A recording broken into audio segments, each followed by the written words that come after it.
Daniel's Dread Tales is a show for grown-ups. It may contain adult language and adult themes.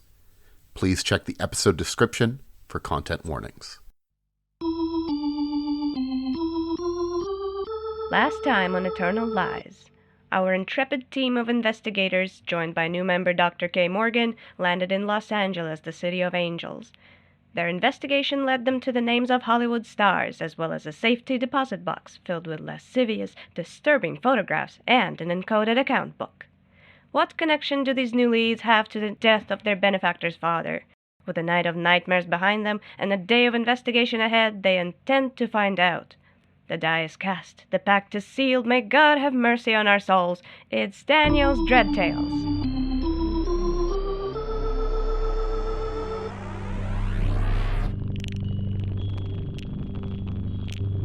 I'm your game master, Daniel Fernandez, he, him. I'm Damien, he, they. I will be playing Reginald Kilworth. I'm Nathan, and I am playing J.B. Falk, a writer. I'm Russell, they, them, and I'll be playing Collin, Kane, Private Eye. I'm Renee, she, they, and I will be playing Dr. K. Morgan, she, her. Are we up to speed mostly? But nobody's mentioned Legsy. I truly don't know if Lexi's gonna end up being that important, so maybe you go talk to him. This is like my Dungeons and Dragons game where there was dragons attacking the tower of the High Clerics in Dragonlance, and they were like, I think there's some crime going on in the city. Let's investigate this smuggling operation. When they have the magic lances that can kill the dragons, like Ron Dag. Eternal Lies, Trail of Cthulhu. So, Professor Morgan, when you wake up, there is, obviously it was a dream. It was an unsettling dream, but it was a dream. I'm going to have you just lose a point of stability. I believe I've already done that. You'd already done that? Okay. And you notice, like, when you're looking in the mirror after you get up and are sort of getting yourself ready, like on your forehead, you must have just been laying on the desk weird. It almost looks like there's a bite mark on your forehead. No, maybe it actually kind of looks like a mouth. You kind of rub it a little bit, and it's not there. It's probably nothing. Hang on, does it look humanoid or animal? Humanoid, but with bad teeth. Oof. Humanoid asterisk, my favorite. Yes. I rub it off extra quick.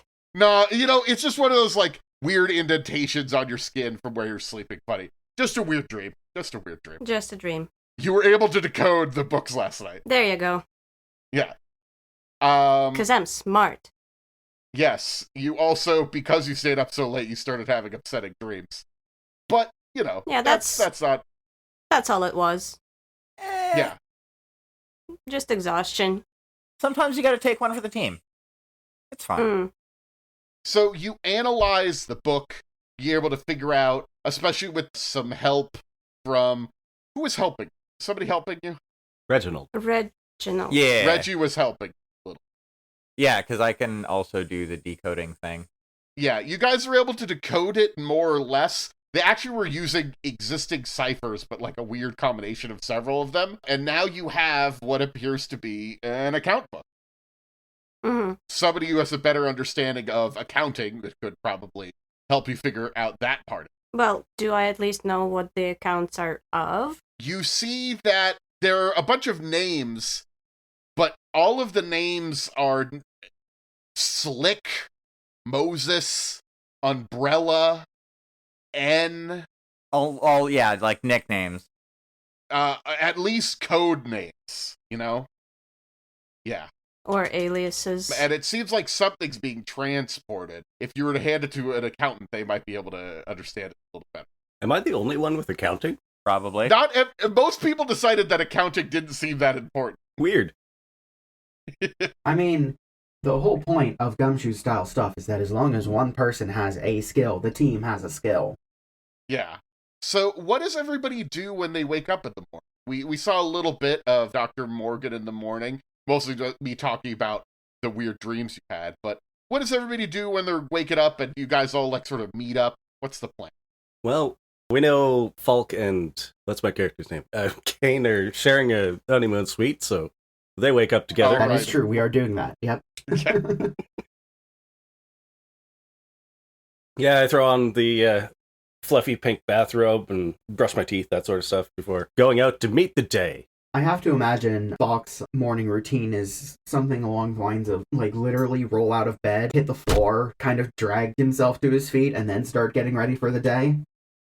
Yes, it's also important to mention that while I am wearing the fluffy pink bathrobe, I am also wearing the classic detective hat. Okay. Of course. Perfect. And of course, obligatory, they were roommates. Yes. Oh my god, they were. Oh my god, they were roommates. Do you think I slept in the Columbo coat? I would say you should. I definitely did. You do you. Columbo Co. Commando everywhere else. Look, sometimes life happens. All right. What about you, Reggie? How do you wake up? I think Reginald wakes up, essentially slowly gets up, checks over the things, makes sure that the stone idol he picked up all the way back in the pilot is still in his jacket pocket. And where did we all decide to meet? This place got continental breakfast. There is a little restaurant in the hotel. It's not a continental breakfast, but Oh, good. Those are garbage. Yeah, Reginald goes down and orders breakfast in the little like hotel restaurant. so I assume you all eventually make your way down to the hotel restaurant.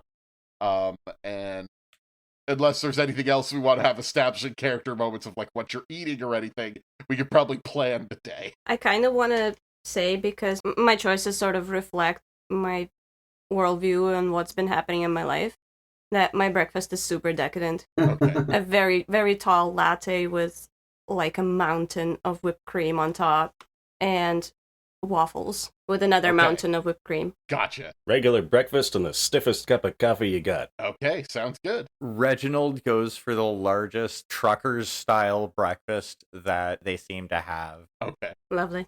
Okay, well, you have all of Los Angeles to explore.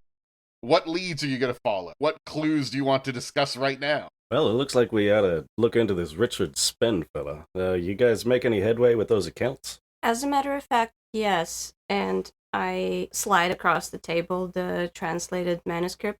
I'll take a look at these. Yes, please, if you don't mind. You sort of look over it while you're eating breakfast. This is inventories and sales. It's a record of inventories and sales. It's probably anonymous retailers.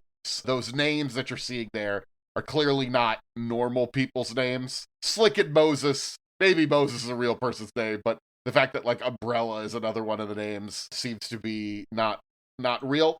You do note that the things that they are selling are tracked in small volumes of liquid ounces. Pharmaceuticals? Could be. They're selling something called N, and it's a time period from August 1922 to July 1924. Each one of these N seem to be about roughly $3, which is enough to get like a car tire or prescription glasses in the 1930s. Like that's not cheap. Yeah. Ah, It's not going to buy you a house, but it's like whatever they're selling is expensive for very small volumes of liquid ounces. Either pharmaceuticals or narcotics? Could be, yeah. well, in my business, it's usually the latter.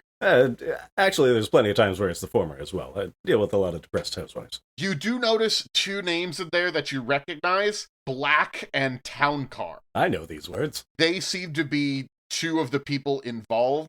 They seem to be the ones who are selling things. Black and Town Car are people who are selling the things to all of the other code names. You, that little buck slip earlier that said Ikaveria equals Black and Buchwald equals Town. Yeah. Ooh. And actually, you know what? Town Car, probably the person who is keeping the books. Like, from looking at it, you're able to tell, like, Town Car is the person who is actually keeping the books together. Interesting. Do we know if Akvaria and Buchwald are alive? The cover is probably not. Something about a shotgun to the face? Yes. Speaking of which, as you're looking at the buck slip a little bit more, Cavalry equals Black, Buchwald equals Town Car, you realize you've seen this handwriting. This is Henslow's hand. Ah. Oh. And how do we establish if Bookwold is alive or not. You're gonna have to find him. I don't know. Fair enough. How would you establish that? Grab a phone book. Look them up. Maybe we find someone who's got some familiarity with this N stuff. That's exactly what I'm trying to say. We need to... our first lead, I'd say, would be Bookwold. Unfortunately, that's just one name. You're gonna need a first name. And it's just such a common one. Look, I can't just let you knock on every single person's door in LA who has the name Bookwald. I mean, you could, but... Brute force. Why knock? We're not in Stone Age. We can phone them, right? Well, I'm just trying to think of a way where I can use bureaucracy to get through this. Because that's like kind of dealing with the government, essentially, based on my understanding of that interpersonal skill. You would have to tell me something you know about Bookwald. Because you know his last name, but that's not enough. If you had maybe like another thing you knew about Bookwald, like his first name, or anything else like that, you might be able to track him down. Do you have another thing about Bookwald? No. So unfortunately, that is a hint of something, but it's not something yet. A couple of things. Yesterday, there was some talk about going to UCLA, looking at the library there. Right. You do remember that not only is there like good research stuff there, Job did attend UCLA when he met Cavarilla and started going to those, quote, crazy parties. Well, I can get us into the university, no problem. It's been a while since I talked to, grown-ups. While Job is in the sanitarium, it may be a good idea to see what we can find out about him from that specific time period. That may lead us to the barn. What sort of stuff he was working on? Well, right now, it sounds like, at least from the discussions I'm hearing, that we have sort of two leads that we'd want to follow. We want to maybe go to UCLA and see if we could find anything about Job, and also see if we could figure out what's going on with this Richard Spence. He's dead, but you could try to find if he has any surviving people, or you could try to track down the movie star. Olivia Clarendon. I'm going to UCLA. Anybody wants to come with? I'll tag along with you. Sure. All right, looks like it's you and me again, Falk. All right. Let's go find a movie star. This should be a fun day. Yeah. All right. How do you intend to go about finding a movie star? We have a full name. Phone books exist. Let's start there. Yes. And this was a more trusting time. This is true, but she is pretty busy, and she's... What are your guys' credit ratings? 2. Bad. Yeah. Unfortunately, you try to give a call, and, like, just trying to say, like, hey, could we speak to Olivia Clarendon? You're greeted by, there's plenty of gatekeepers in her entourage, as it were. Makes sense. Yeah. Well, we could probably check out her place of work. Okay, go to the studios. Yeah. Hollywood, baby. Let's get to work. All right. You're going to spend some time looking around. Is there a skill you would like to use as you're bopping around to the different studios trying to find this woman? This almost feels like a situation where shadowing might help. Yes, I suppose you could do that if we're trying to approach her surreptitiously, which is absolutely a thing you could do. I was thinking, is there an interpersonal skill you were going to use? But that's fine. Just gonna throw this out there. That was the perfect reaction to that, Daniel. Yeah, that's definitely a thing that can be done. It's been established that Collin is being mistaken as a hobo, like a familiar hobo, so maybe just staying out of sight is his best bet. Okay. Well, you know what? Roll me a shadowing roll then, as you were going to be sneaking around the goddamn studios. You can sort of walk on if you sort of pose as like, I mean, you look like you're from friggin' Central Casting. Both of you do. Perfect. One looks like a hobo and one looks like a detective. Interestingly enough, the detective is not the one who looks like the detective. Here's the thing. The greatest disguise that can get you anywhere on the planet, anywhere, is just acting like you're supposed to be there. Mm-hmm. Exactly. Yeah, everybody else is busy. They're fine. So, you go to Paramount, you go to Warner Brothers. At Warner Brothers, you do find that she is shooting a film there. Perfect. You asked for a role there. I didn't get to it. I know you didn't get to it because this is going to be, are you going to try to sneak into her trailer? Oh, I see. What do you think, JB? Do we take this a step too far? Oh, I don't have shadowing, so I am just, if you do this, I can't help.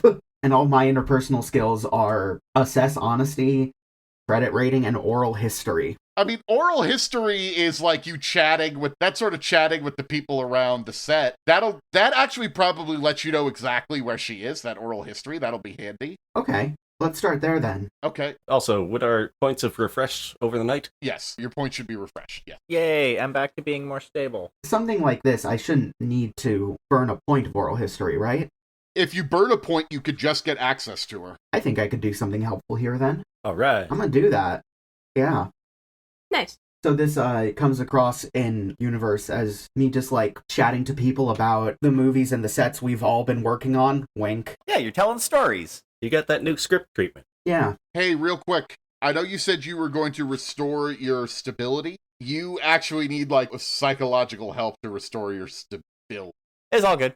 Yeah. With your spend, oral history sort of also falls into just being like, hey, here are the stories, chatting with everybody, knowing what's going on. And a spend, you just sort of, one of the people says, oh, okay, yeah, you need to go talk to Olivia. I don't know what lie or truth you tell them. But yeah, you can get access to her trailer. No shadowing needed. Fuck yeah. We don't have to do crime today. I'm a PA. I mean, we're still probably gonna do some crime today, but, you know, we'll get to that when we get to that. Smash cut to Collin realizing no crime needs to be done in the immediate future, and he just has this, like, sad puppy dog face. Still looks like a hobo following JB around. A sad hobo. Olivia Clarendon is a hard woman to talk to, but you catch her in a little bit of a downtime after they are getting ready to set up the next scene. It looks like she's going to be in some sort of large epic film. They're getting all the extras in order and stuff like that, so she has a little bit of time to kill. She is lovely. You could tell there is a reason that she is a movie star. She has sort of a bob cut, dark hair, and piercing green eyes, and a shapely figure as well. When you meet her, she is half dressed as Cleopatra, baby. Nice. She's half wearing a Cleopatra costume. Okay, so there's no way I can approach this without looking like a creep, huh? At least we didn't sneak into her trailer. Yeah. That would have been so much true. worse. That would have been so much worse. A guy by the name of Bobby says, hey, Miss Clarendon, somebody needs to talk to you real quick. All right, send them in. Are you both in there, or is it just Falk? Up to you, Nathan. I wouldn't mind the help. Okay. Yeah, I'm not sure, like, you know, how do you approach something like this? Oh, hey, nice to meet you. I've heard you knew a guy who died horribly. Oh, this is just a conversation we're having on the way over there. It's like, well, I tend to use the direct approach myself. Sometimes just getting them by surprise manages to crack the truth out of them. That doesn't make sense. I'm going to have to work on that. So, back to the come on in. All right, then. I guess we'll enter. Ah, Miss Clarendon, it's a pleasure to meet you. I'm JB Falk. I'm here to ask you a couple questions, if that's all right. She sort of narrows her eyes a little bit, says, I suppose you're not with one of those tabloid rags, are you? Oh, no. I wouldn't be caught dead working with that kind of slop. Though I admit what I ask is not necessarily an easy subject. I ask that you bear with me, ma'am. Yes, of course. She's also looking over at your friend who hasn't said anything yet. Collin Kane, Private Eye. Oh, is this a criminal matter? Something of the like. In a matter of speaking, I'd like to talk to you about Richard Spence, a man you knew, and who recently passed away under tragic circumstances. I don't know if I would call it recently, but yes, I knew him.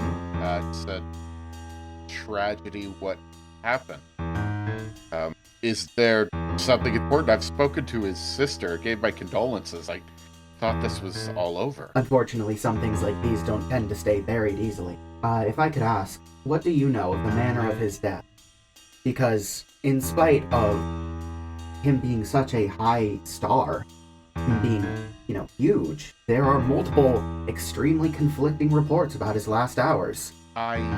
Richard was lovely, but he was getting involved with some bad people. And I actually went to one of these parties with this.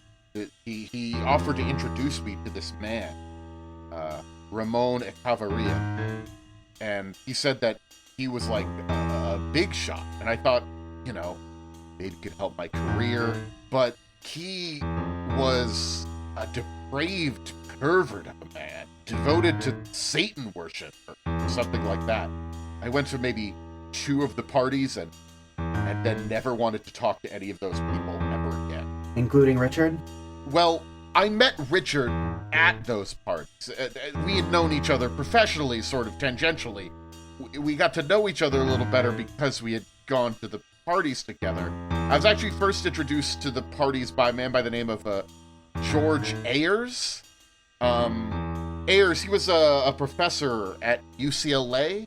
He was helping me research a movie script that I wanted to write. I wanted to write parts for myself. But I haven't spoken to him or really any of them since I realized that things were weird. I just talked to Ayers because he was a professor of ancient religions. I was doing something. People love this Egypt stuff, but I thought there might be some other old traditions that we could do something. I don't know. I respect it, wanting to put the time and effort into your role. But that's all I know, okay? I was not involved in any of that. I don't want you to think that I was involved in his death or anything like that. I don't know. So, Dan. Yeah. I have assessed honesty.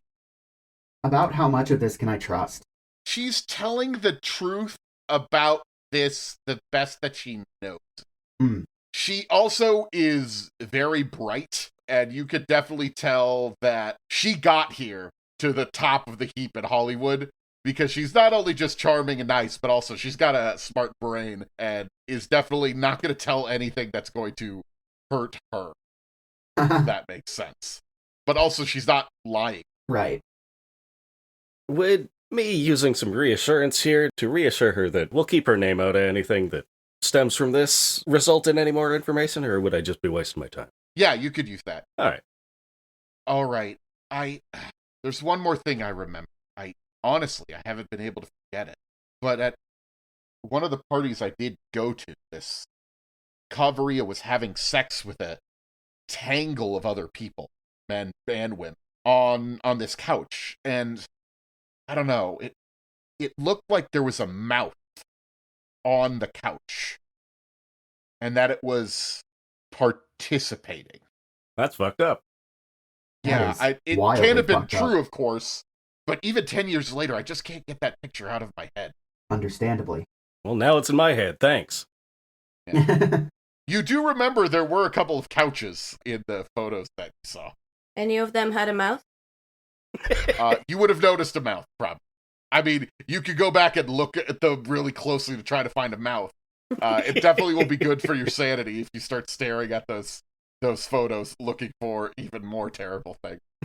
I think we had a couple people fall prey to that last time. Yeah. Yeah. No need to do that dance again. It's fine. All right. Is there anything else you want to talk to Olivia about? That was all I could think of. Did you think of anything, Russell? I honestly think I learned more than I wanted to know there. Yeah, good, because somebody sticks her head and says, Miss Clarendon, you're needed on set. Well, thank you for your time, Miss Clarendon. Yes, we'll make ourselves scarce. I wish you all the best of luck with your film and your career, ma'am. And then we just kind of backflip out the room. Yeah. So to speak. Yeah. This is a horror podcast, folks. Yeah. And we promise. It's terrifying. There's a weird mouth. It's terrifying. Okay. Metaphorically backflip out of the room. Yeah. However that works. Meanwhile, you guys make your way over to UCLA, unfortunately without a piece of information that might help you at UCLA. Damn it. Yeah, we could try to call him at UCLA. Yeah, you could call. Yeah. Yeah. Let's find a phone booth and get UCLA's front desk. You want to leave a message for them? That makes sense to me. Okay, gotcha. I mean, the original plan was we were going looking for information on Job, Job.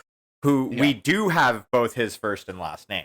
Gotcha. Okay. Well, there'll be a message waiting for him that they should talk to a George Ayres. Ayres. Okay, and he's professor of. Ancient religions. Also, movie studio folks, you guys should think about where you want to go next if there's another thing you want to chase down. You have a couple new names to look at, so. JB, I noticed you didn't have any breakfast. You want to grab brunch? Yeah, sure. Okay. You make your way to the University of California, So we do? and you are greeted with respect, Professor Morgan. Yes. And where do you want to go on campus? I think Reginald's gonna look over at Professor Morgan. I kind of want to run down this information on Edgar Job. I think if we can figure out what he was doing, at least on campus, around the time that everything went down, we can get some more information from there. All right. What skill do you intend to use? I intend to talk to one of the people in the administrative office and utilize my knowledge of bureaucracy to bullshit them into giving me Job's information from 23 to 24. Gotcha. You're probably going to be able to do that. How about you, Professor Morgan? Having gotten the message about George Ayres, I will go and seek out Professor George Ayres and see what I can find out. Professor Ayres, you do see he is listed in the university directory, and he has an office building in one of the dozen neoclassical buildings that make up the main campus. Very lovely sort of place. You do have to ask directions from a couple of students while you're going there, but when you arrive at the office, it does not say George Ayres on the door. It says Dr. Miles Roman. But you double check the directory, and you're like, no, this says that this is George Ayres' office. Interesting. I knock on the door. Come in. I walk in. There's this Dr. Roman, you assume, is sitting behind the desk. He's a young man, young-ish, and he has plenty of books in this small little office, and he says, I'm sorry, I thought you were maybe one of the students. Can I help you with something? Dr. Roman, I presume? Yes. My name is Dr. Morgan. I'm a professor of anthropology at McGill. Oh, interesting. You might be in the wrong place. I'm a classics professor. There's a little bit of overlap between our stuff. Some of our classics go back quite a ways, but anthropology is not really my field of study. But is there anything I can help you with? As a matter of fact, yes. I was looking for a Dr. Ayres. The directory says that this office belongs to him. Okay. He's definitely gotten this before. Technically, this is George Ayres' office. However, when I first started here, my office was a little more than like a broom closet. Well, we all have to start somewhere. Yes, I understand that. But then you see, this room was unused for more than a year. So I talked to my department head, and they had Ayres' stuff packed up in boxes and moved into storage because nobody knew when he was going to be coming back from his sabbatical. He went on sabbatical? Yeah, from what I understand. I don't really know too much about it. When did he leave? 25, maybe? I don't really... 26, maybe somewhere around there? I honestly don't know. I started working here at 25. I moved into the office at 26. I've never met George Ayres, but I like to think of myself as pretty bright to jump on this opportunity. You know what I mean? I do. You do seem like a fairly intelligent individual. Oh, you're too kind, madam. Well, I'm sorry. I don't really. I can't really direct you to Mr. Ayres because Professor Ayres because he's not here. All right. Do you have any idea who else I could talk to? I don't really know. Not my department. Sorry. Fair enough. Well, you have yourself a lovely day, Mr. Dr. What's your nuts? Roman. Thank you. Dr. Miles Roman. Dr. Miles, what's your nuts? He offers you a card and gives it to you. I give him mine. All right. Thank you. We could be in touch. If I ever need any anthropology, maybe I'll give you a call, all right? Absolutely. Yeah. I'll call the college that you're absolutely not at right now, but whatever. Always happy to help. And I go back to the directory and I'm gonna look for where the storage is. Good call. The storage is not listed in the directory. Shit. You having formal academic background, you know that you should go talk to the secretary of the department that Ayers used to work for.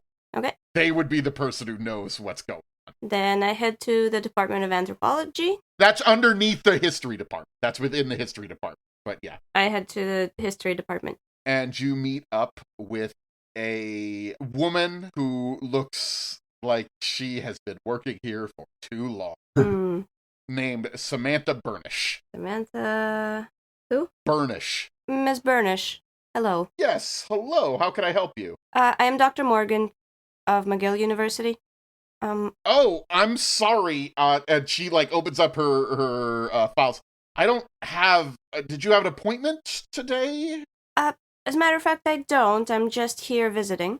Oh, well, I could direct you to maybe one of our department heads. I believe they're a little busy right now. But if you just wait there, I can help you out. If they're busy, that's fine. I can do what any reasonable person would do and actually make an appointment for later. Yes. It would be presumptuous of me to expect them available at my beck and call. Yeah, and who did you wish to speak to? As a matter of fact, I was looking for Professor Ayers. Oh, I'm sorry.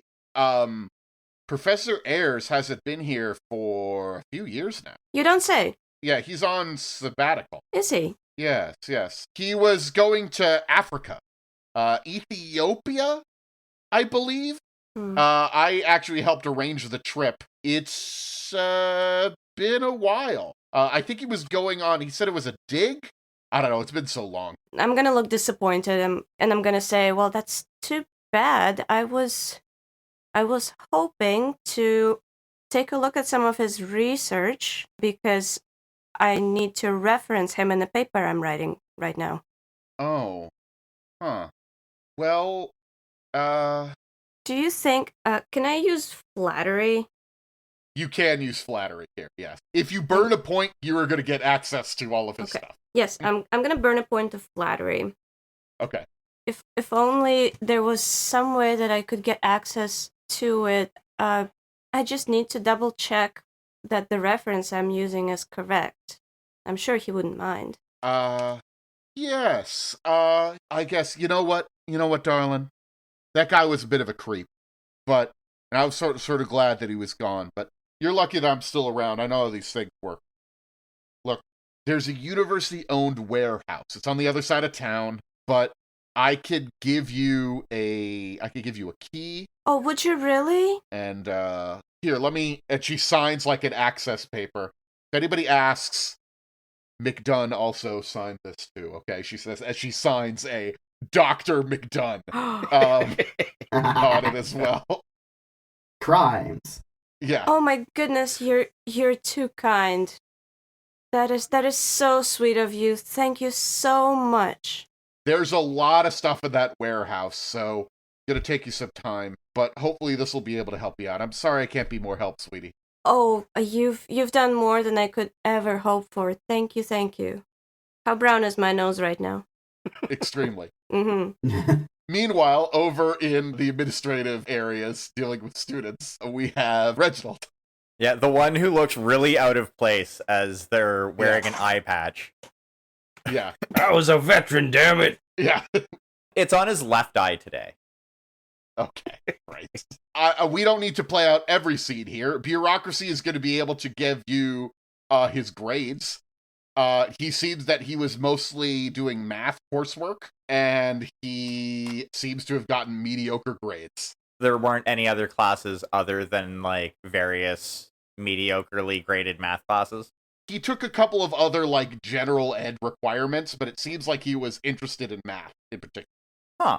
This might be a bit of a dead end. If you would like, you can spend a point to get a little bit more information out. Yeah, I'll, especially as you don't get very many chances to actually utilize bureaucracy. Yeah. I will spend a point of bureaucracy on this to get as much information as I can. you're able to figure out, listed on one of the forms, is that he had an academic advisor, a Stuart Titchener.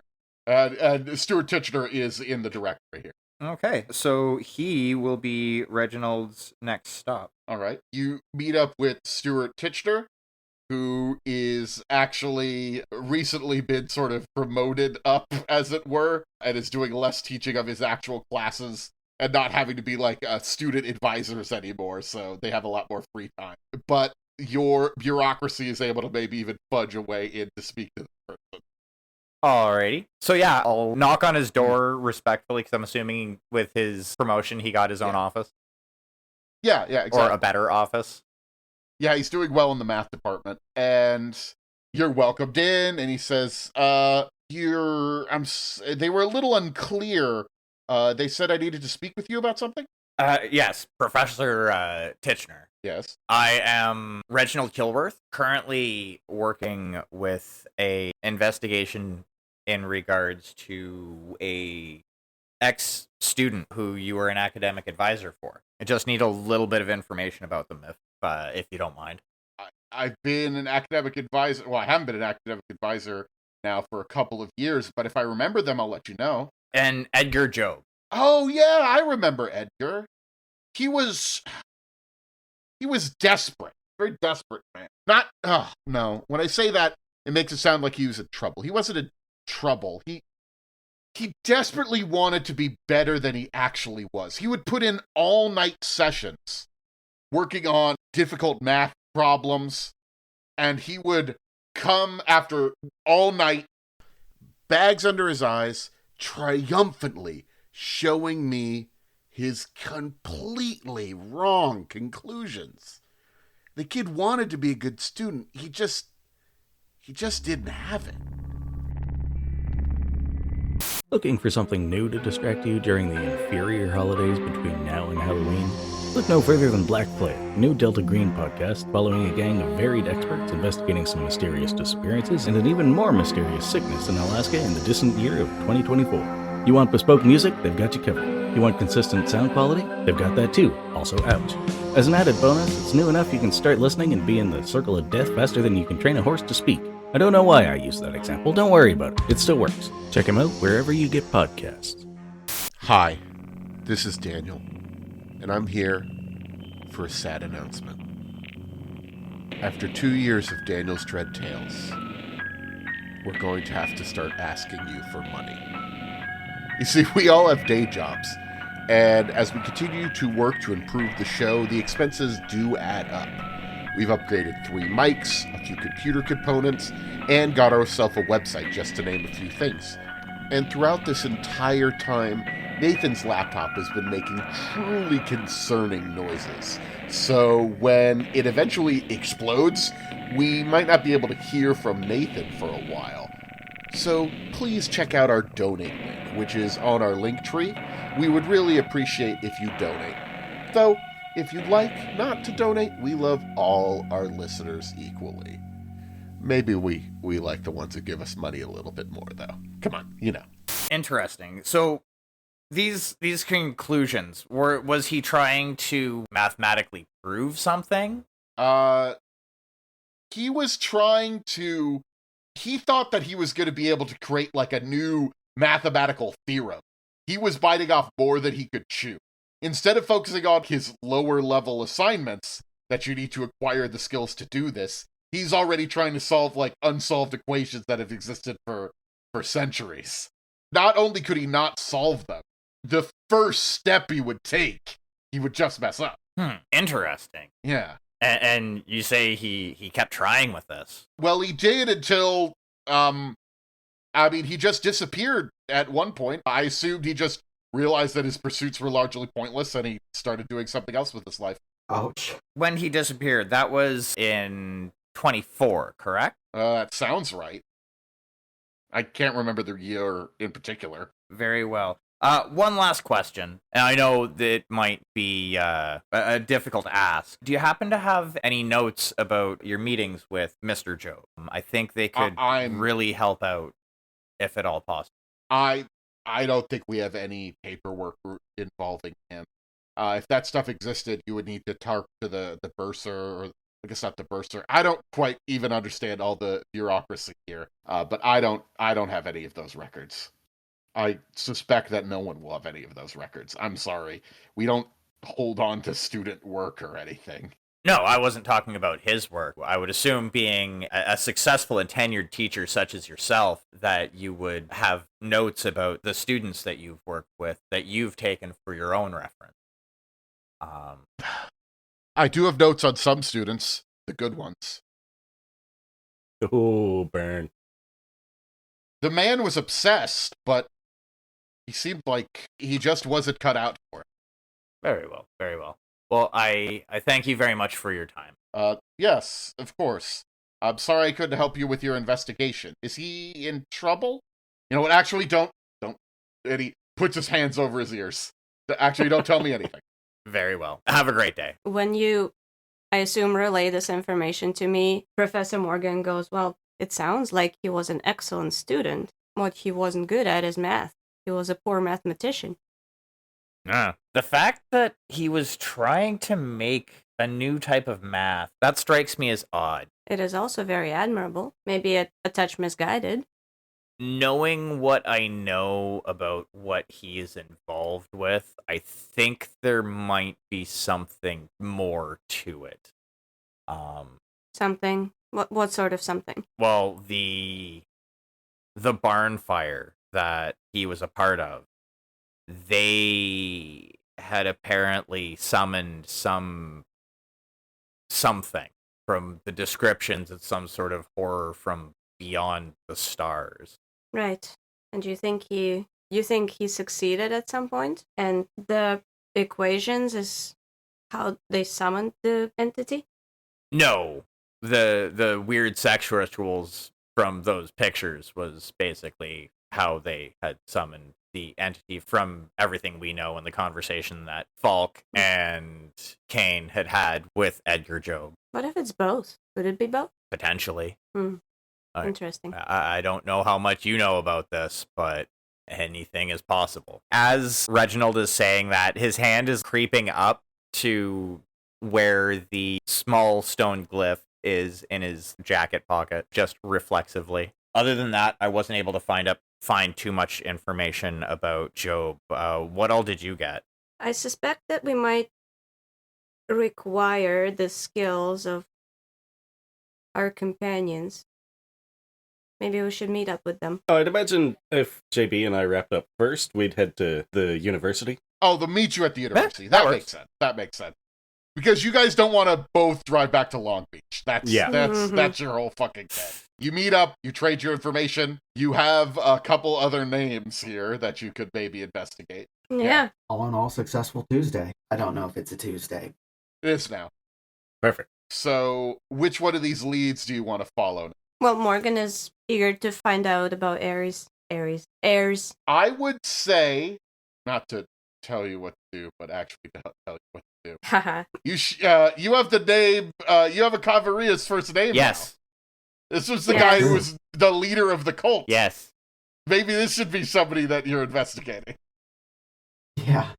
Hey, Dan, can we get a cannon? How do you spell? ECHAVARRIA. I was one letter off. Ramona Cavaria. So we definitely want to check this guy out, and we also want to raid another warehouse, because that's our MO. But Yeah, sounds... Who said anything about raids? we have the key. We do. I think we had the key last time, too. No, we didn't.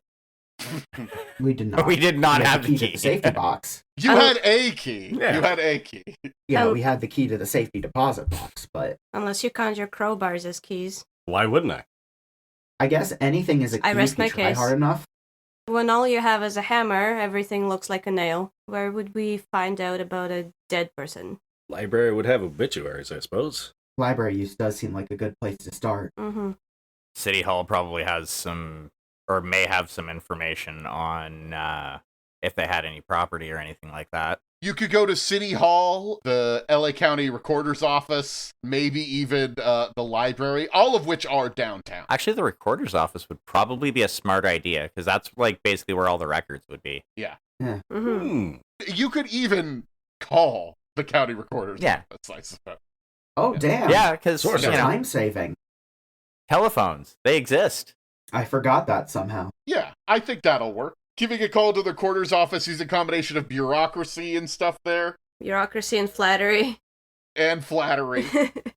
You're able to get an address to a home in Highland Park and a parcel of farmland in the north part of the city proper. A farmland, you say? And you said that was in the north? Yeah, north of the city. I sure hope we don't find that couch there. Then I want to look at a phone book. Okay.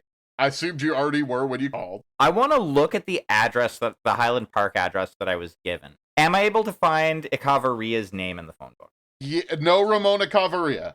Convenient. And obviously none of them with the Highland Park address? None of them but the Highland Park ad. Yeah. Okay. Maybe he owned it. He owned it under a different name. He owned it under this name, otherwise I wouldn't have been able to find the records for it under this name. I was just trying to make sure that there wasn't somebody else living there before we go. Right. Because this was a few years ago. That makes sense. I mean, obviously Morgan knows this, but Renee is not smart. Cowabunga it is, I guess. What was that about? You were saying about crowbars? Keep them handy, Mr. What's your nuts? Kane. I think that's all the information I'm going to try and grab from that specific source. So now you know where the farm is. Oh boy. Oh, boy. Yup. He Oh, sounds boy. too happy about that. Is that where they burned the fucking barn? That'd be a good place to do it. Yeah. Barns do usually exist on farms. Which also means we might see the burnt out remains of the awful sex couch. mm, Assuming the farm is where the awful sex couch was. What if it's still alive? What if there's a skeleton inside it? Like a couch skeleton. Yes, it could be a couch skeleton. Let's go to the Highland Park property. No? Not the farm? Right, warehouse. Shit. I don't know. Also, different option, yes. I don't know where to go. Too many places. I think the warehouse may have valuable information, especially considering Ayers' specialty. I will say the Highland Park address is on the way to the farm if you want to swing by the address. Oh, there you go. But I'll spare you the time. The current occupants of the house are a dead end. Oh. They're real estate developers with a large family. There's nothing there. Yeah, I kind of figured that was going to be the case. At least these people here, the people in this house right now, did not live there when Ikavaria lived there, obviously. And they seem to not be connected to it. Okay, I want to inspect the house to see if there could be any clues that are in the house that say the current residents may not have seen, considering this guy was into weird, freaky sex magic shit. Does anybody have architecture? I do not. No. I do remember hearing somewhere that you're supposed to have, like, every skill at least covered by somebody, but I don't think any of us ever paid attention to that. That is true. Everybody... so you're a crew that doesn't have access to architecture. Nope. Well, we're fucked. Okay. Well, that's fine. Oh, fuck. There's a clue I was supposed to give you earlier. Uh-oh. When you were investigating the tax stuff. Ooh, okay. Thanks to the magic of editing, it will be seamless. Yes. Yeah, definitely. Yeah. Fuck. When you were investigating the tax records, and you were looking at these properties, somebody was paying the property taxes on these things. It was a man by the name of Abraham Buchwald. Dun dun dun. Now we know his first name. Yay. Yes. More Yeah. leads to So follow we don't up need on. to go back and edit that, because I think we should go to the farm, because I think there might be fun stuff there. But that's another lead that you have. Let's go get second brunch. Are you a fat investigator? Are you a fat? That was a bad pause. That was a bad pause. As a gentleman of carriage myself, I have no problem with it. But Damn. I'm just curious. Anyway. I believe I described Colin Kane as remembering himself as being in better shape than he is now. He's got a bit of a pooch. As we head out towards the farmland, the location itself shows that there's two buildings on the site that burned to the ground some years ago.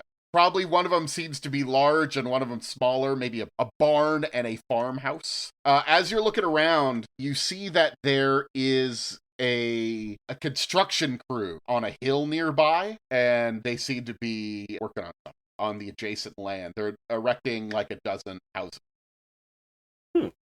I'm just looking through my skills. You tell me what you want to do. Where do you want to look? It doesn't even need to be a skill. You could just say, I want to look there. I'll just skip straight to evidence collection around the barn.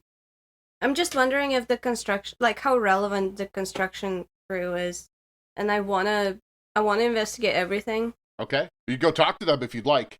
But evidence collection around the barn. Well, first of all, again, it's mostly burnt to the ground. But as you're looking at it, you see that there are occult symbols of some sort still kind of burnt into the ground in one corner of the barn. Yeah, some sort of culty doodles over here. Reg, you want to take a look? I shall do so. What does my knowledge of the occult get me? What do his elven eyes see, Dan? This seems to be a ritual it's mostly gone. You know what I mean? Like you see runes, gear of some sort. Honestly, it's kind of hard to make out anything anymore. It seems like Phrasing.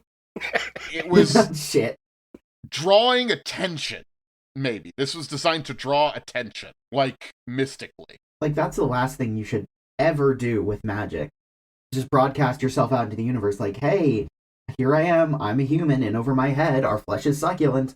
I've heard the same. The eldritch entities that hear you will take you up on that. They 100% will, yes. Maybe if you had like things to compare it to or something, maybe. But as of right now, that's all you're gonna get. Alrighty. So you two are doing that. The professor is maybe distracted by the construction crew over there. What do we think Falk's doing? Are you looking for the couch? Look, if I find the awful nobody believes you handprint couch, I'll let you guys know. I'm not sure I could do anything that somebody else hasn't done, so I'm just going to be generally poking around and seeing what I can find. You don't find a couch. However, you do find a cat. Yeah. Even worse. Well, actually, more appropriately, a cat finds you. It jumps out of the high grass around here and sinks its teeth into your leg. R.I.P. I feel like this is how most Pokemon games start. So I am going to... Yelp for help. Yeah, Pikachu, I choose you. there's definitely a bit of yelling going on as I try to get this cat off of my leg. Do you, like, try to kick it off, or...? Yes. I feel terrible about that. I really like animals. Each got its teeth, like, dug into you. It is fighting and trying to hold on to you. You're gonna need to, like, forcefully pry it off, or maybe even, like, really harm it if you're gonna get rid of this cat. Oh my. Well, I hate what's about to happen, but I do have a knife. Well, that's one way to skin a cat. We don't need to get into it, but Thank you. this cat that's acting crazy and attacking you has now done a point of damage. And I probably have rabies. You're definitely going to have a limp for a day or two. Before the rabies kicks in. Anybody got bandages? I'd like this not to be infected soon. I I might. believe I've got first aid. I have preparedness. That's a good Well, combo. between first aid and preparedness, I think I'll be okay. Mm-hmm. No lasting damage. So I'm gonna hear the screaming coming from the burned down house, and I'm gonna run over. Preparedness is a roll. Oh, Yes, okay. you have to roll to do preparedness. What are you trying to have? I'm trying to have First aid kit? Okay. antiseptic. Yeah, just like a first aid kit. Sure, I'll have a first aid kit. All right. Difficulty 3. I'm gonna spend 2 points. 2 points, you automatically succeed. You're good to go. Yay! As I'm running over, I'm already opening my purse with the first aid kit in it. Yeah, you're going to be able to help them out. Any worries of, like, infection is going to be dealt with. You're going to be okay. So, what the hell was up with this cat? Was it like a... I don't know. Is there a skill we want to use to look at this cat? I have a point in biology. Yeah. There you go. What the fuck is up with this cat? There doesn't seem to be anything too strange about this cat other than its, sort of homicidal behavior. I mean, its teeth are in worse shape than would be expected. They're like all ingrown and crooked. But I mean, this is a feral cat, so that's hardly a surprise. There's no signs, at least looking at it immediately, there's no signs of like sickness in it. It just wanted you dead for some reason. I still slather Fog's leg in antiseptic, having taken one look at those teeth. Yeah. Smart. Oh, could I spend a point of first aid to heal the damage? So the way it works is you have to make a roll, Okay. a first aid roll, difficulty 3, and you heal the number of points that you spend. So I will spend 1 point, because that's all I need to there. Yeah. Although if you fail, Just don't fuck up. No, we're Thank good. you. okay. There you go. You're able to heal So, him up. Though you're still going to I'm- have a little bit of a limp. So between the two of us, we patch him up. What color cat is it? It's a orange tabby. I've never known orange tabbies to be this aggressive. They're mostly just goofy. Other than the obvious stab wound, how does its coat look? I mean, it's got a couple of, like, bad fly bites on it. But, like, besides that... It looks normal as far as how a cat Yeah. should look, other than its chompers. Yeah, its chompers are pretty messed up, but... Reginald is going to try and look around the footprint of the smaller burnt-out building, specifically trying to see if there's, like, maybe a hatch that led to, like, a basement or something like that.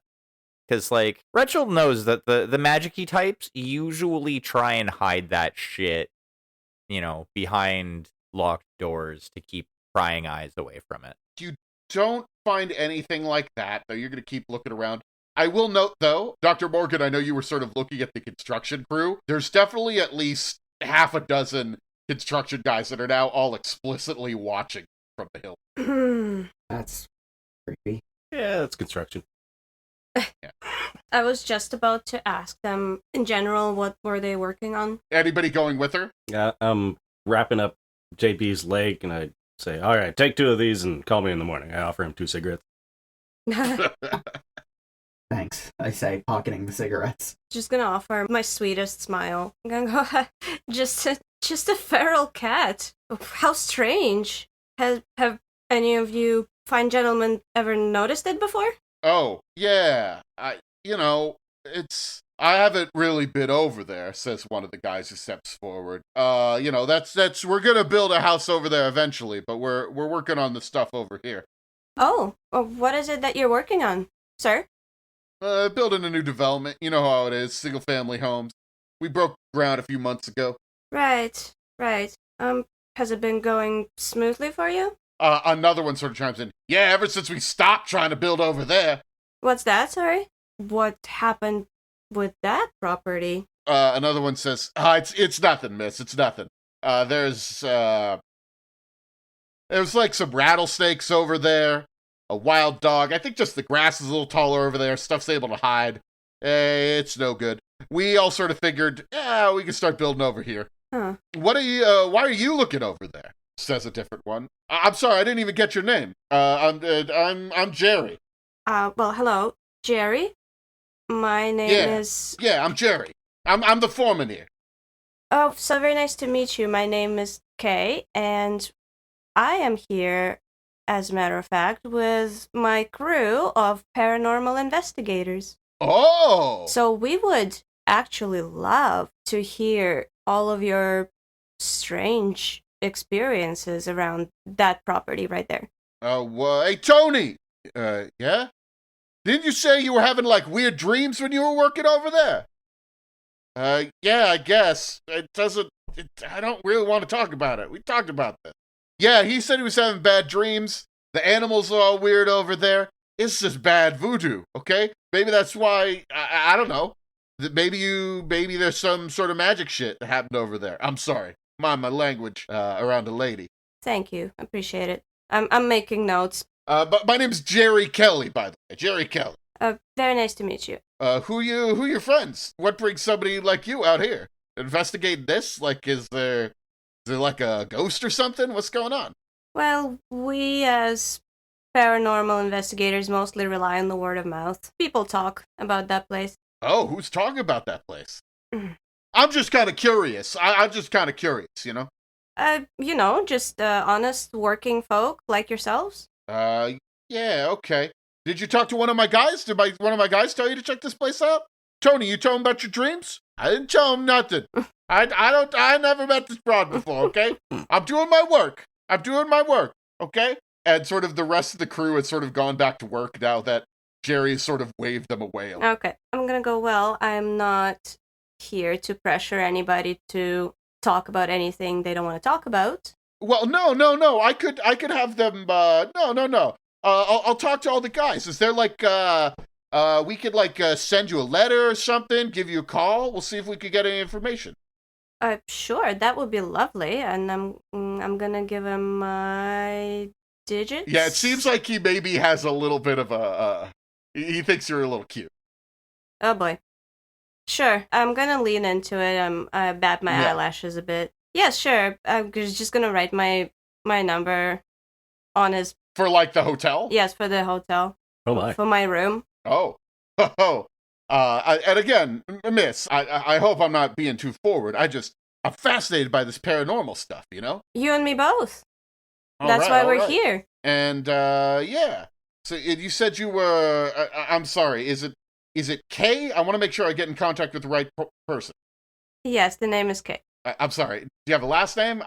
I tried to talk to a girl once. I talked to the wrong girl once. What was the last name on that? Oh, I'm sorry. If this feels weird. I'm sorry. No. I apologize. No, hang on. Actually, Morgan actually gives him her maiden name. Ah. Renfro. Okay, Kay Renfro. Okay, we'll I'll be in touch if we hear anything. If we don't get anything, you know, I'll call and say we don't have anything, I guess. Are you in town for long? As long as it takes. All right, and take till you find the truth, eh? Yeah. All right. How's he looking? What's he packing? This guy, he's tall. He's 6'2". Okay. He is what you would think of as a big, tough construction guy. Dark hair, a little longer that is fashionable, but he seems to be trying to sort of push himself down, as it were, to not be quite as big when he's talking to you. That makes sense. I'm barely 5 feet tall. Well, I'm gonna say my goodbyes. All right. Well, it was nice meeting you. Likewise. And I'm sorry. Is this? I'll let you get back to your husband, boyfriend. No husband, no boyfriend either. Oh, okay, so these are just your associates. Co-workers, right. yes. All right. Dead weights. Muscle. All right. Well, it's Jerry Kelly. It's just nice to meet you. Mm-hmm. And I'm gonna turn, and fully aware that he is staring at my behind, I'm gonna walk away. Okay. By the way, hey, rest of the crew, Hello. I know we established one of you was investigating for occult symbols, but what were the other two doing while this conversation was going out? You see, just sort of in the distance, that Kay is having this conversation with this guy. It was an animation error, so it just looks like Collin and Falk are staring wistfully into each other's eyes the whole time. Aw, God damn. that's cute though. This is not how I expected any relationship to bloom in this game, but you know what? I'm okay with this. Okay. Okay, but Professor Morgan has her reasons. And then also, just a side note, Reginald, you are looking around. While you do not find any trapdoor, you find a pair of rooms that look similar in that they were maybe also in a circle, like the one that was in the barn. But looking at them, it's kind of hard to tell anything really about. And they're like burnt into the ground, or are they? No, they're not burnt into the ground. These ones seem to have been carved into the like concrete. There's actually just rubble and stuff that has sort of damaged the concrete over time, means you can't quite get a read on all. Okay, and you said there was a pair of them, or There's a pair that are still visible. okay. You know what I mean? That you could really make out. I could give you one more bit if you want to spend a point of occult. I will spend a point of the cult. Okay. I don't know how useful this is going to be, but this is weird. These runes don't seem compatible with the other ones. It's like one of them is written with Chinese characters, and one of them's written in like Cyrillic characters. They're not, but they're like made of completely different, essentially, occult languages, occult traditions. It seems like they don't jive with each other. Wasn't that sort of the case at the sanitarium as well, where Job was occupying? Well, so in Job's sanitarium, it looked like somebody presumably Job, had been scribing all sorts of occult symbols on them. Just anything that he might have seen in a book. And they were all kind of random. This seems like this was one set of characters in the farmhouse and another set of characters in the barn. Gotcha. But besides that, nothing really here. Okay. I wonder if these ones were meant to keep something out, while the ones in the barn were meant to draw something in. Yeah. Unfortunately, these symbols are so many of them are destroyed, you can't really figure out what they were trying to do. Yeah. And Reginald will probably pull out his notebook and kind of just draw them as best he can. All right. So by the way, we had established you guys had 2 cars, right? You brought both your cars over here? Yep. Yes. Okay. Gotcha. Okay. I just wanted to, that's just a small thing. All right. Anything else we want to do here? Any other conversations we want to have with the construction people? Only one of the people talk to them, though I think maybe she handled it. I don't know. That seems pretty handy. Okay. People had weird dreams. Okay. Yes, I relayed the pertinent information to my crew, saying that there might be potentially more information coming from this construction crew about their paranormal experiences around this property. With that, I think it's probably time to go. I want people, if you want to, you don't even need to make this check if you don't want to. Uh-oh. Make a difficulty 5 sense trouble roll. Yeah, I'm gonna spend 2. And you said it's difficulty 5? I also am going to spend 2. Actually, I'll spend 3. Haha! I failed. I am spending 3 points. If I roll a 1, I can still fail. I succeeded very much. I'm spending 2 points, by the way. 6. Well, anybody who passed it, which seems like most people, you notice that this foreman, Jerry, was sort of walking closer to you guys, and he had a notepad, and you saw that he was looking at your license plate numbers and writing them down. What did you say you said to that foreman? I did mention that we were investigating the paranormal. Okay. Is it just the foreman that's, is he there kind of ahead of everybody else on his own? Well, actually, so what you noticed is you saw one of the other guys doing it, and then he noticed him give a piece of paper to the foreman. That ain't good. I'm sure we don't have anything to worry about. I'm sure you're wrong. I'm not. Yeah. Well, we probably won't be in town long anyway. I mean, these cars are rentals, right? Did we get insurance? Asking, just maybe in case. Can we actually return these cars and get new ones? Oh, there you go. I was actually thinking that same thing. Yeah. Yeah, me too. Definitely. I guess so, yeah. You drive back towards the airport and drop off your rental cars and get new ones. How is our driver doing, by the way? Your driver? You don't have a driver. You mean your pilot? Yeah, the pilot. The pilot? I mean, you could go say hi to him. He's let's go check in with Kearns. Sleeping in the plane. Yeah. Yeah, go check in with Kearns. Hey, are you guys ready to fly? I wish you'd given me a call. I would have started prepping the engine. I guess I was quick. Nothing of the sort, Kearns. We're just checking in. We've been in town a couple days now. Oh, okay. Yeah, no, I'm doing okay. I actually was thinking, do you know how much longer you're gonna be in town? I'm thinking I might just get a hotel nearby. That'd probably be a good idea. Yeah, no, that's okay. But why'd you guys come back by the airport? Feeling lonely? Oh, you know what? I would love if you could give me a report of what you found so far. I need to report back to, headquarters. He points his thumb eastward. Well, we got a couple new names. You could give him those things. Yeah, we don't need to go through all of that. I can write it up real quick for him. All right. This is good. I mean, it's kind of creepy. But I guess try to figure out what's going on. I guess this Buchwald? That could be something. We got to figure out if there's anybody still in town who knows what happened with this stuff. But be careful.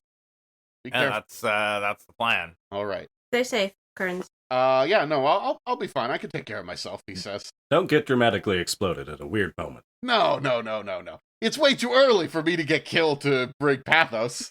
I gotta get killed way later on in the campaign to bring that sort of feeling. All right, good to know. You haven't had enough conversations with me. Well, I'm glad we stopped in. Yeah, no. You guys are doing good. I think it's too hot out here, though. I don't know how anybody lives here. You and me both, Current. Reginald just hands Kearns one of his many stash Mickeys. Here you go. Have a drink. I appreciate it. That's the smaller bottle of alcohol. I think that's a Canadian thing, calling them Mickeys. Yeah. Yeah, I don't know what a Mickey is, but that's fine. Yeah, it's basically the size that would fit in one of those flasks. Do we earn a heart with Kearns? Yeah, relationship level up with Kearns. Nice. Kearns will remember that. Mm-hmm. Kearns will die for you. Oh boy. Shit. Oh no. Foreshadowing. No, not really. That's a Persona reference where like you get like one level with a person that like they will die for you. It's like, really? You gotta chill out, my dude. We are in high school. Yeah. Yeah, I mean, we're in that's high big. school, but like we're solving murder mysteries or, Yeah. exploring God's mistake, the place. It is what it is. It is what it is. With that, are you going back to the hotel? Yeah, it's probably going to be pretty Yeah. late by the Yeah. time we get the car swapped out, stuff like that. Okay. How much would someone, hypothetically, who wished us harm, be able to find us if they had the phone number for one of our hotel rooms? 100%. Yeah. Like 100%. They don't even need the phone number. She gave him the room number. I did Yeah, not. you gave the room number. I didn't give him the room number, just the phone number. You did say you gave You him did. the room number, I Yeah. believe. You also did not use assess honesty once. I'm gonna end up dead in the gutter, aren't I? Not in the gutter. In my own bed? There you go. I mean, you may find yourself with a forehead mouth. Hey. Or another one. A more permanent one. My personal recommendation would be to sleep in a different room tonight. But I want a booty call. Well, then stay in the room. I don't think that's a good idea. I'm gonna stay in the room. Well, when you arrive back at the hotel, you discover that all three of the rooms that you're staying in have been tossed. Shit. The safety deposit box is gone Hmm. with the photographs. Mhm. Was the account book also gone? Oh, that would have been on my person. You held on to it? Okay, that's not gone then. But the safety deposit box is gone. You probably didn't leave too many, like, evidence-y clues because you didn't have too many of them. Yeah. Somebody definitely went through your stuff. I think we all know who's behind this. Legacy. No, No, I don't think so. No? Oh. I'm afraid that's on me. I think we go beat those workers until they tell us what they know. There were a lot of them. Okay, so the question is, are you going to try to drive back to the construction site and catch them before they leave? In the middle of the night? Yeah. It's too late to go beat them up right I know now, that. unfortunately. Okay. I think we find a different hotel and go back to the construction site in the morning. Yeah, goodbye room service. You also, as you are looking, there is written just on a piece of paper in Kay's room the name K. Morgan, PhD, Reginald Kilworth, J.B. Falk, Collin, Kane. Whoops. Shit. Huh. Dumb suckers still don't know my first name. I've outsmarted them. Josh? To cement the fact that they know who you are, a copy of one of your books is there, JB. Ah, shit. Okay, never mind. Oh, great. Fans of my work. Just lovely. And it says, leave town now. Looks like we're on the right path.